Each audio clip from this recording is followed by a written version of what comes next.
दिन की रिमांड पर भेजा गया। 4 हत्याओं के आरोप में गिरफ्तार बेटा, मां बाप, बहन और नानी को गोलियों से भूनकर उतारा था मौत के घाट। और भी कई लोगों पर लटकी है गिरफ्तारी की तलवार। कैथल में खाकी फिर हुई दागदार। एएसआई रैंक के 2 पुलिसकर्मियों पर एफआईआर दर्ज। महिला की शिकायत पर गलत जांच का आरोप। सुबह से हो रही बारिश की वजह से दिल्ली एनसीआर की सड़कों का बुरा हाल। गुरुग्राम में जगह जगह हुआ जल भराव। पानी से लबालब हुई सड़कें, कई रूट्स करने पड़े डाइवर्ट। हिमाचल में स्कूलों के साथ साथ कॉलेज भी हुए अनलॉक। लंबे अरसे बाद कैंपस में हुई छात्रों की एंट्री। हरियाणा में 4वीं 5वीं तक के स्कूल भी खुले। और सितंबर महीने के पहले दिन महंगाई का झटका। 25 रुपए बढ़े एलपीजी सिलेंडर के दाम। कमर्शियल गैस सिलेंडर के दाम में 75 रुपए का इजाफा। 15 दिन के अंदर दूसरी बार हुई बढ़ोतरी।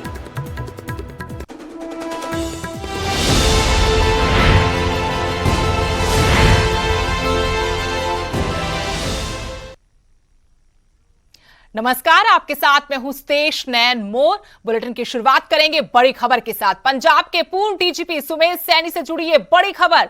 विजिलेंस ने सुमेश सैनी को नोटिस दिया है। अब शुक्रवार को पेश होने का नोटिस दिया गया है। आज सैनी को विजिलेंस के सामने पेश होना था। एफआईआर नंबर 13 में जांच में शामिल होने के लिए आ जाना था, लेकिन अब विजिलेंस की तरफ से सुमेश सैनी को नोटिस दिया है कि शुक्रवार को जांच के लिए पेश हो। आज सैनी को विजिलेंस के सामने पेश होना था। एफआईआर नंबर 13 में जांच के लिए शामिल होना था। अब विजिलेंस की तरफ से नोटिस जारी कर शुक्रवार को पेश होने के लिए कहा गया है। पंजाब के पूर्व डीजीपी सुमेश सैनी से जुड़ी ये बड़ी खबर आपको बता रहे हैं। विजिलेंस ने सुमेश सिंह सैनी को नोटिस दिया है और जानकारी लेंगे। मेरे सहयोगी मनोज राठी जुड़ गए हैं। मनोज, सुमेश सिंह सैनी को लेकर बड़ी खबर मिल रही है कि विजिलेंस ने सुमेश सिंह सैनी को शुक्रवार को जांच में शामिल होने के लिए नोटिस दिया है। क्या और जानकारी, क्या मामला है? देखिए सुदेश, सुमेश सिंह सैनी लगातार विवादों में रहे हैं और आज अभी जो जानकारी मिली है विजिलेंस की तरफ से कि आज उनको बुलाया गया था जांच में शामिल होने की। एफआईआर नंबर 13 जो 2 अगस्त को मामला दर्ज किया गया था विजिलेंस की तरफ से और घर पर रेड की गई थी। उस समय सुमेश सिंह सैनी नहीं मिले थे, लेकिन उसके बाद कई विवाद हुए। उसके बाद उनकी बेल भी हुई एफआईआर नंबर 11 में, लेकिन एफआईआर नंबर 13 में शुक्रवार को उनके घर के बाहर नोटिस लगाया गया था और नोटिस में आज तक का समय दिया गया था कि आज तक आके विजिलेंस में वो जांच में शामिल हो, लेकिन आज वो नहीं आए और उन्होंने अपने वकील के जरिए एक रिप्लाई जो है वो भेजा है जिसमें सेहत का हवाला दिया गया है। सुदेश, में आपको बता दें कि एक बार फिर से सुमेश सिंह सैनी ने बहाना कह सकते हैं या फिर किस तरह से कह सकते हैं, क्योंकि हर बार जब भी उनको जांच में शामिल होना होता है तो कहीं ना कहीं उनका सेहत का जरूर हवाला जो है वो दिया जाता है और 15 दिन का समय सुमेश सिंह सैनी की तरफ से लिया गया है कि उनको 15 दिन का समय दिया जाए।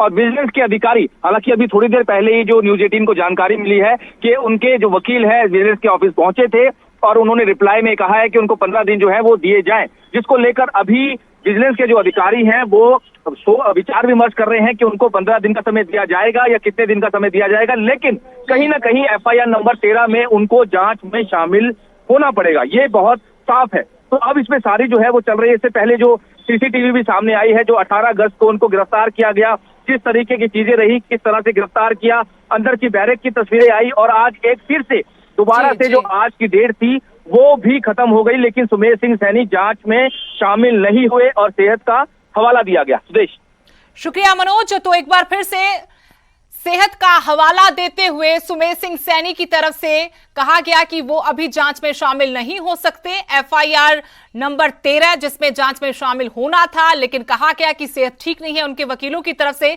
पंजाब के पूर्व डीजीपी सुमेश सिंह सैनी जो मुश्किलों में घिरे हुए हैं, विजिलेंस ने सुमेश सिंह सैनी को नोटिस दिया है कि अब आपको शुक्रवार को जांच के लिए आना होगा, जांच में शामिल होना होगा, इससे आप बच नहीं सकते।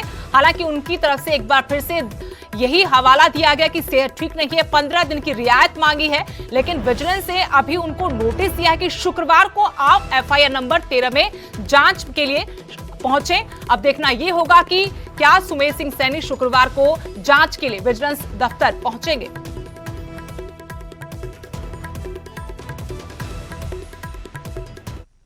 अगली बड़ी खबर कैथल से, जहां खाकी एक बार फिर से दागदार हुई है। एएसआई रैंक के 2 पुलिसकर्मियों पर एफआईआर दर्ज हुई है। महिला की शिकायत पर गलत जांच का आरोप इन पर है। पैसे लेकर मामला दबाने का आरोप भी है। कैथल थाने में यह मामला दर्ज हुआ है। इससे पहले भी कैथल में पुलिसकर्मियों पर कई दफा गंभीर आरोप लगे। एक बार फिर से यहां खाकी दागदार होती नजर आई जब एएसआई रैंक के 2 पुलिसकर्मियों पर कार्रवाई की गई। एफआईआर दर्ज हुई। महिला की शिकायत पर गलत जांच का ये आरोप, साथ ही पैसे लेकर मामला दबाने का भी इन पर आरोप लगा है और इन्हीं आरोपों के चलते कैथल थाने में मामला दर्ज हुआ है।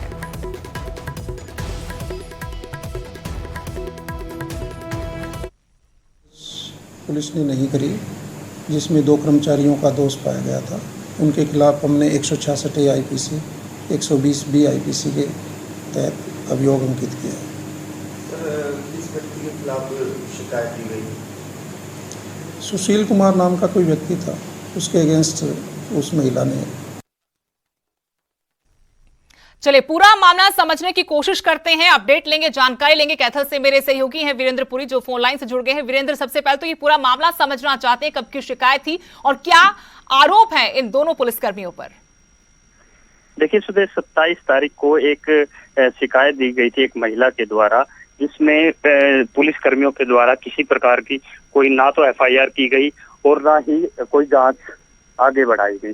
क्योंकि जैसा कि महिला संबंधित मामलों में एकदम से एफआईआर करनी होती है, तो जांच पहुंची एसपी के पास। एसपी ने डीएसपी दिलीप सिंह को जांच सौंपी और जांच में इन दोनों पुलिसकर्मियों को दोषी पाया गया। ना तो एफआईआर की गई और ना ही जांच आगे बढ़ाई गई। तो इन दोनों पुलिसकर्मियों के खिलाफ एसपी ने एफआईआर के आदेश दे दिए हैं 166 आईपीसी ए आईपीसी और 120 बी के तहत। जी शुक्रिया वीरेंद्र। तो महिला ने शिकायत दी, लेकिन शिकायत पर कोई कार्रवाई इन पुलिसकर्मियों ने नहीं की। जब मामला एसपी के पास पहुंचा, जांच में ये दोषी पाए गए। इसके बाद पुलिस ने अपनी कार्रवाई करते हुए अपने ही महकमे के 2 एएसआई रैंक के पुलिसकर्मियों के खिलाफ एफआईआर दर्ज की है।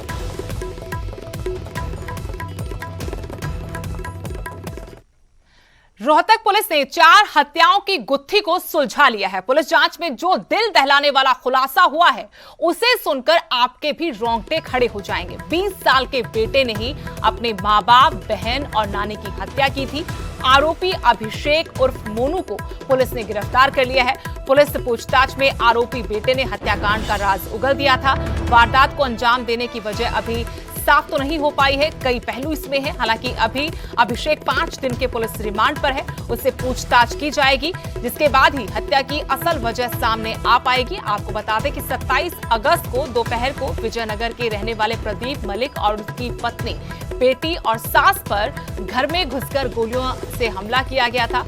इसमें प्रदीप, उसकी पत्नी और उसकी सास की मौके पर ही मौत हो गई, जबकि प्रदीप की बेटी नेहा मलिक ने अस्पताल में इलाज के दौरान दम तोड़ दिया था। लेकिन अब बड़ा खुलासा इस हत्याकांड में हुआ है कि इस हत्या को अंजाम देने वाला कोई और नहीं बल्कि प्रदीप का इकलौता बेटा 20 साल का अभिषेक था। उसमें शुरू से ही हम अलग अलग एंगल्स पे काम कर रहे थे।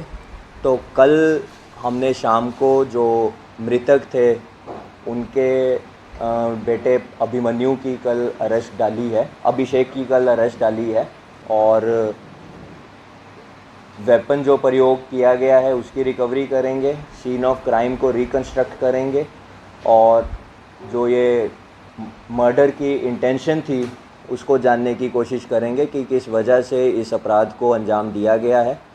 अभी तक हमने इसमें सिर्फ अभिमन्यु की अरेस्ट डाली है, अभिषेक की अरेस्ट डाली है। बाकी लोगों के इन्वॉल्वमेंट के लिए हमारी टीम्स लगातार लोगों को इंटेरोगेट कर रही हैं, उनसे पूछताछ कर रही हैं।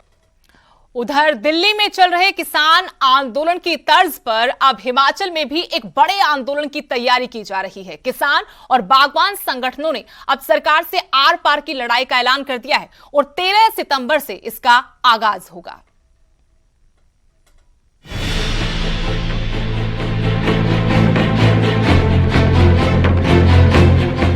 किसान नेता राकेश टिकैत के शिमला दौरे का असर अब दिखने लगा है। प्रदेश की सर्द फिजाएं भी अब गर्मा गई हैं। प्रदेश के किसानों और बागवानों ने भी सरकार से आर पार की लड़ाई का ऐलान कर दिया है। सेब के गिरते दामों और अन्य मुद्दों पर किसान संगठन एकजुट होने लगे हैं। सोमवार को संयुक्त किसान मंच के बैनर तले बैठक भी हुई, जिसमें फैसला लिया गया कि आंदोलन का आगाज 13 सितंबर से होगा। कांग्रेस के विधायक विक्रमादित्य सिंह ने भी आंदोलन का समर्थन किया। 4,500 करोड़ रुपए की एप्पल इकोनॉमी है और अगर इस तरीके से वो बागवानों को नजरअंदाज करेगी तो ये तो हाशिए पे आएंगे ही, मगर इसका भुगतान आने वाले समय में इस किसान विरोधी और बागवान विरोधी सरकार को करना पड़ेगा। नेता राकेश टिकैत भी इस आंदोलन में शामिल होंगे, जिसकी पुष्टि माकपा विधायक राकेश सिंघा ने की और जल्द ही कुल्लू या शिमला में बड़ा प्रदर्शन किया जाएगा।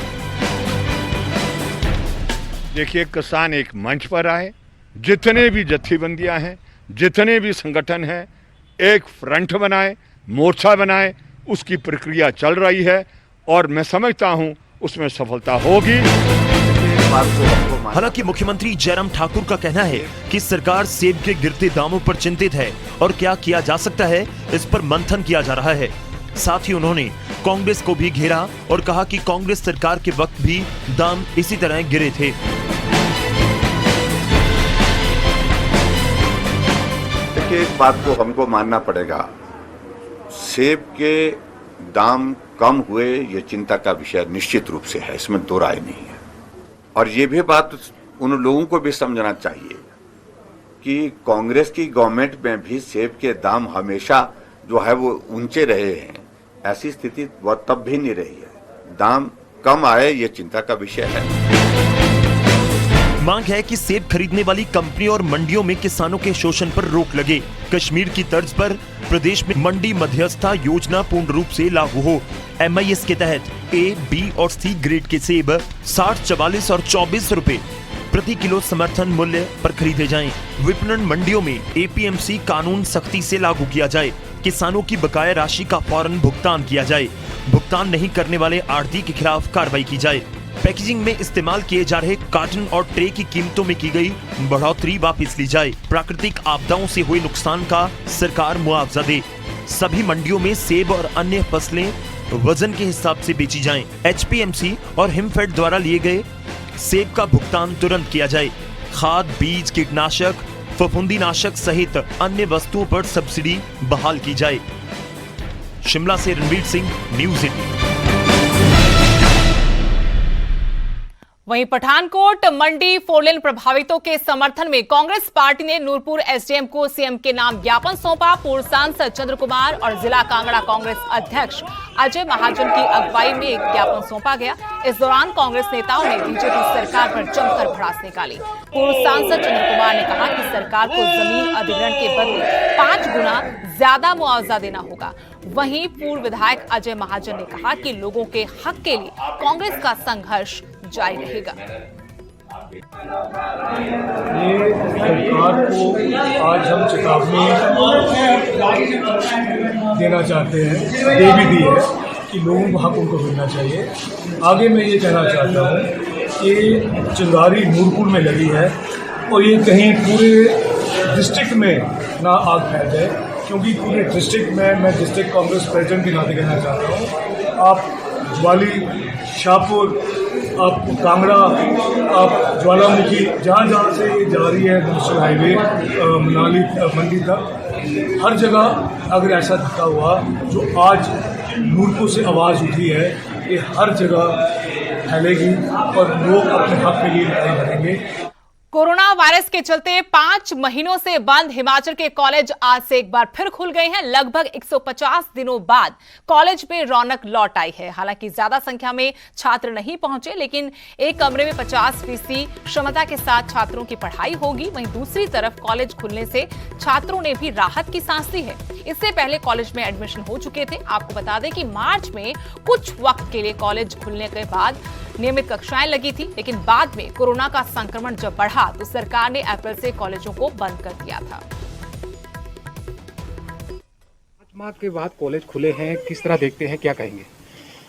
बढ़िया, एक अच्छा स्टेप है कि अब ऑफलाइन स्टडीज होंगी तो कुछ ज़्यादा समझने को मिलेगा, कुछ ज़्यादा सीखने को मिलेगा, और जो ऑनलाइन से बेटर है वैसे देखा जाए तो। ऑनलाइन जो कक्षाएं चल रही थी उसमें किस तरह की दिक्कतें जो है पेश आ रही थी?